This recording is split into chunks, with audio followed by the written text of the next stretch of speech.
reasoning and debate. Like, why is that important? You know, really, it's really important because to understand emptiness, you know, because the whole, okay, there's this the psychological aspect of Buddhism, which is, okay, what largely what brings us happiness and what brings us suffering, like immediately in terms of the mind. But then the final, you know, cause of suffering is a misunderstanding of reality, right? Ignorance, which misapprehends reality.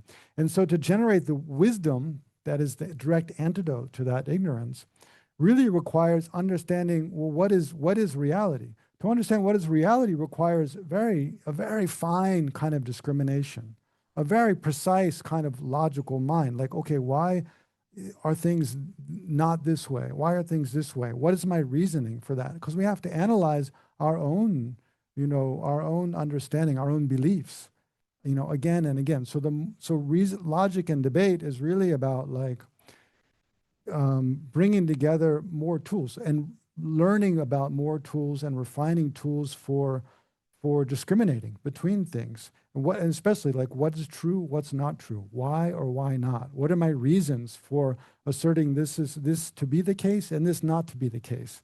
Like why? We have to really learn like what are valid proofs of something, what is not a valid proof.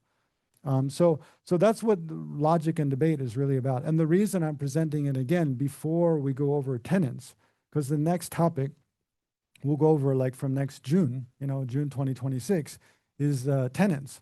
Means the different philosophical schools in Buddhism, right? And they each assert different ideas about what kind of self exists, what kind of self doesn't exist, what is the ignorance that's the fundamental cause of suffering. They each have different views. Some assert, you know, the main cause of, you know, all of samsara, the ignorance that is the root of samsara, is one kind of mind. Another say, oh no, it's not that.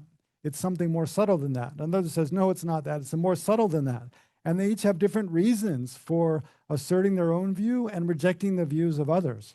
So the more you have like the tools of logic and reasoning, and you know you are comfortable with kind of challenging and being skeptical about different assertions, and then the more you can dig deep into those different presentations of selflessness, right, of ultimate truth, of emptiness.